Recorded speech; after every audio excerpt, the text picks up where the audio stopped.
What's going on, guys? Brian's here. Today is Monday, January 26, 2026.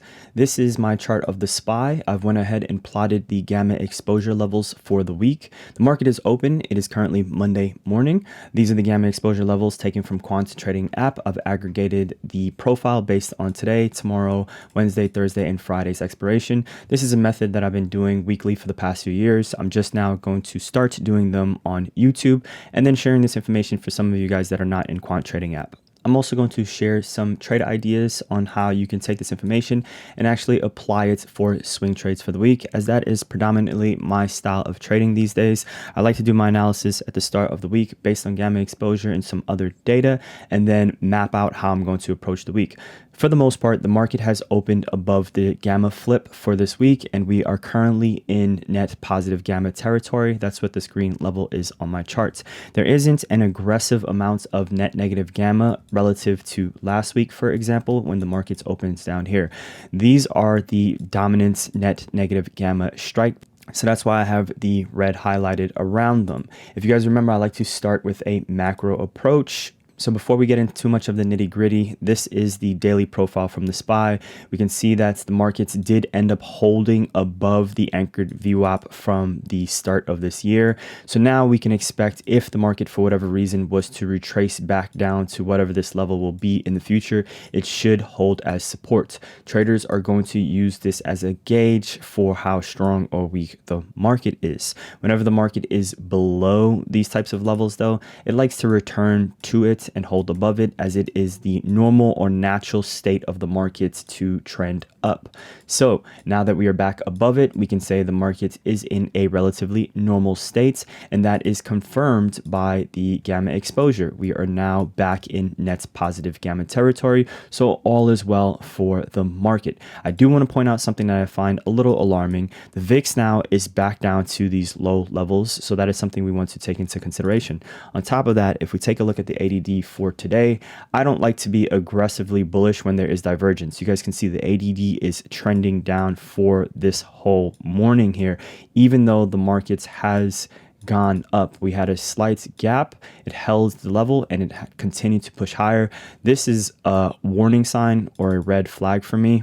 And if we double check that with the ADS-PD, so this is just the advanced declining for just the S&P 500, it is the same thing. You guys can see it's not as weak as the ADD, but it is alarming that they are both trending down while the market has trended up today. So I wanted to point that out earlier on in this video. If you guys are curious as to why I'm not aggressively bullish, the all-time high is within reach. It is around here. I think it is 696.11 or something like that, if this isn't the all-time high. Let's just confirm that with the daily time frame. So yes, that is the all-time high. So it is well within reach. It's not that far away. If the market does hold above this level here today, you guys can see I went ahead and made this area green with a lower opacity. That's because this is not really that aggressive of a net bullish territory. That means if I was to be conservative, this is really the target I think bulls have for this week, as a conservative target. I would not really expect it to aggressively head towards 700. However, if the market does get above here and holds this level, momentum can carry it up to 700. I won't aggressively be participating in that trade. I have some broken wing butterflies and stuff like that running, as I didn't want too much upside risk for if the markets did decide to put in a new all-time high this week. I would not expect it to go up above 700. However, if it did go above 700, I will definitely not be participating. I like to establish parameters in which I'm interested in trading. In other words, this is the range in which I'm interested in looking for bullish setups. If the market was to retest back down here, I will look to see if buyers are present. I will look to see if they are aggressive. Aggressive buyers, to me, will generally play out in price action. We'll see some sort of hammer candles. We'll see a rise in volume. It's rinse and repeat. I've been trading this way for a long time. It's exactly the same thing. If you go back and you look for when the market is looking like it's selling off and it wants to make a reversal, what do you see? You see these types of wicks. This is the type of characteristics in candles that I like to see. I like to see if the market is going going down and we see some sort of spike in volume followed by some sort of bullish candlesticks forming, those are usually signs of reversals. So if the market does come back down to here and down to this area, that's the type of candlesticks and the type of price action in which I want to see. My main price action when I'm looking at structure in the market is going to be the 15-minute time frame. For the futures, the 30-minute time frame, as you guys know, is my favorite time frame. Now for our volume profile, these are the same levels that were addressed in last week's video. As we pointed out, this was the week to date point of control for this week, which is now a couple weeks ago. The market has reached up to it, and we can see this is where it stalled out here today. That is not a surprise. It is now above the value area low from back here too, so we can expect some sort of choppy price action in this area. I would expect here to hold for this week, so that kind of coincides with everything we're seeing from the gamma exposure. Now for the bears, if we are looking for a bearish setup, I would not look to participate in bearish setups until the market is holding below this area here. I would like to see to take a short setup if we're targeting something like 680. I would not expect that this week unless there is some sort of serious catalyst, but I would want to see the markets break down, retest, struggle to get back above here, and then roll over. That's the type of price action I would want to see. So it might form something like this.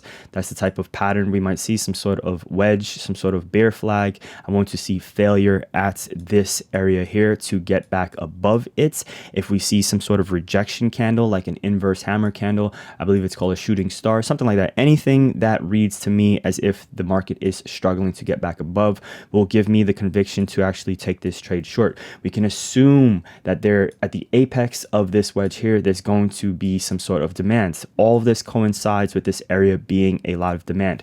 Technical analysis, gamma exposure, volume profile, a little bit of common sense, a little bit of intuition, experience trading, the whole psychological level of it being 690. All these things coincide with this being a potential demand zone for this week. Therefore, I'm not going to look to target something below this demand zone unless the market is below the demand zone. Does that make sense, guys? Do not just speculate and try to jump into short trades unless you're maybe hedging your portfolio or something like that. That's not, in my opinion, the way you want to trade the SPY, as it is generally going to be a long bias type of thing to trade. Now, with this information, what can we trade? Well, let's start with the obvious. I'm generally probably going to start with something like an iron condor. An iron condor using this as a range is not a bad idea in my opinion, as well as an iron condor using this range if you're looking to be more aggressive. Something like a lotto targeting 700 is not a bad idea also. A broken wing butterfly, so therefore you have no risk to the upside, but you're using this as your support or stop loss if the market was to struggle below this. Also not a bad idea. I don't have any bearish trade ideas for this week, as I don't think we need any unless the market is below here. Then I will reassess. But for the most part, here's an example of a trade. I'm actually in a couple of these. This is just my lotto for the week, just targeting 702 on the XSP is 720 on the SPX, which loosely translates to 700 on the SPY. So in other words, if the market was to go up to 7,000 or 700 on the SPY this week, or anything in this general area, this is a pretty decent risk to reward in my opinion. The only max risk to the downside is $42. So scaling up in 3 lots to something like this is not very risky in my opinion. I don't have any concern in the markets being above 7,050 this week. And sorry if that's a little bit confusing to me. The SPY, SPX, the ES, I use them all interchangeably. At this point, I do my macro analysis with gamma exposure on the SPY, but I trade SPX options, ES options, as well as XSP and the SPY. I trade them all. So you can do your analysis on one and then use whichever instrument works best for you. I just like the XSP for lottos because it is relatively very cheap. It is the cheapest of the instruments. I like that the SPX is also cash settled like the SPY. So I'm in this trade and I'm essentially forgetting about it for the week. I'll check back in if the market is around here. And if not, then I'm just going to let this expire worthless.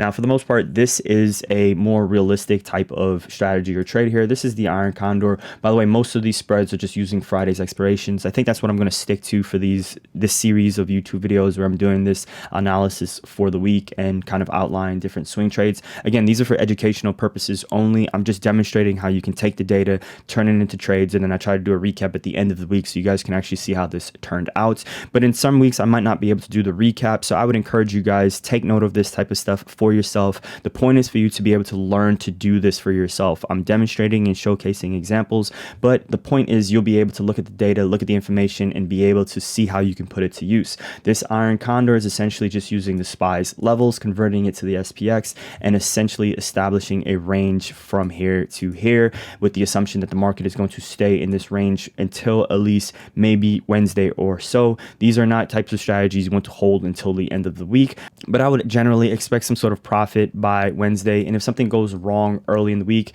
in other words, wrong would be if the market was to completely break down below this level today, then it's still early enough in the week where you can decide how you want to manage it. It can be by just buying some puts just to protect yourself, for 680, hedging your portfolio that way. This is not a video on managing all these different types of trades. Otherwise, I would essentially be putting together a 10-hour course and trying to cram it into a 20, 15-minute YouTube video. There's a lot of information out there, you guys. You have to definitely do your research and learn as best as you can. Always think about how you're going to protect the trade if something goes wrong. The moment you're entering these types of swing trades, you should be setting your alerts on your charts at these levels and then checking back in to see what you want to do. Sometimes if you trade futures, it can mean just being long a futures contract above or below, being short a futures contract. Sometimes it could just be as simple as buying a call, buying a put. Now, another strategy, these tends to be, you guys should know at this point on this YouTube channel, these essentially are some of my favorite strategies. I predominantly trade butterflies. I like to make them broken wings, so I have no risk to a particular side. This is an example here. All these strategies were saved, obviously, before I started recording this video. This is Eastern time if you're just curious when these are saved here in option strat. This is essentially the time here. The market obviously went up since then, but this is the price. This is a little bit more of an expensive trade relative to some of the others, but I'm just showing you guys your probability of success is going to be higher if you use a little bit more capital. It is essentially using the stop loss of this same area. If the market was to break down below that area on the SPY, then this trade will be in jeopardy. Now, this is what it looks like for today. As the week progresses, you guys can see what's happening with the T+0 line. It is long theta, which means it benefits if the market is choppy or going up. And that's the type of thought process that should first come to mind. Hey, if the market was to pin around here, can I get a really big payday towards the end of the week? And if it is anywhere higher, I don't want to lose any type of money. That's what essentially this is. It is structured to make a ton of money if the market pins in this area, if it's choppy in this area. Why would I structure it that way? Because I'm taking a look at the gamma exposure and everything mentioned earlier in this video. This might become a very sticky place for the market this week. So that's why this is a thought process that comes to mind.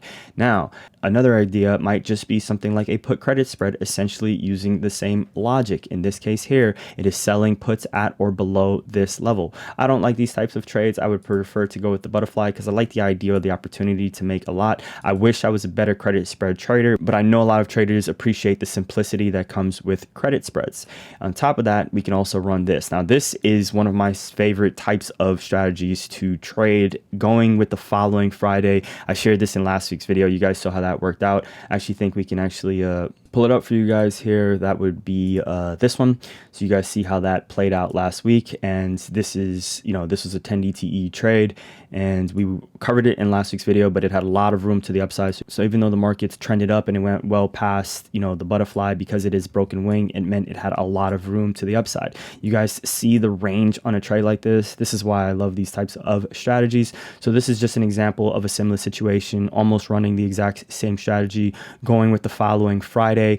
You don't really have that much at risk within the same week. So in other words, this Friday's expiration, let's just say you're holding this until Friday, as long as the market remains above this key level here, which we're establishing is in this area here, this trade will be profitable, unless of course implied volatility does skyrocket for whatever reason, but that's not likely to happen if the market is choppy around this area. But these types of strategies I think are really good for account builders. If you want nice consistent base hits from week to week, not having too much risk out, not looking to be too stressed with your positions with this type of gamma exposure profile. Obviously, this is when you think the market is going to be relatively bullish, not aggressively bullish, or you think implied volatility is going to decrease. This is the type of spread that I like to run. Now, we also have, this is an aggressive iron condor using this Friday's expiration. It is similar to the iron condor earlier here, but just tighter. So this is the wider one, and then this one's tighter. So you guys can see that's just essentially saying this region here, which means you're going to collect a lot more credit relative to how much you have at stake to lose. This one has a much higher probability of success than this one, but this one can squeeze out a lot more profit. Now, one change I would make to something like this, I wanted to make it a very standard iron condor. I would probably just make it unbalanced to the upside, so it looks something like that. So you guys can see this curve. This is something that I would appreciate a lot more if I was running an iron condor. I'm not an iron condor for this week. I actually went with the broken wing butterflies, and my risk profile is telling me my whole portfolio will generally dictate which strategy I'm running. But if I had no positions, you know, swinging from last week or nothing else to manage, I would be considering something more along the lines of this. As I mentioned, the XSP I think was almost just for fun. I'm probably going to be running multiple of these every week once I see this type of gamma exposure profile, because sometimes the market does, you know, spike and I'm like, oh man, why didn't I just have something, you know, relatively cheap in the portfolio to squeeze out a little bit more profit towards the end of the week. I have a futures broken wing butterfly running. This is out the money. This was opened a little earlier here today, and that's just because I wanted to have the ability to possibly close the trade in the after hours session, because I'm essentially treating this as a hedge to some other SPX positions that I have running.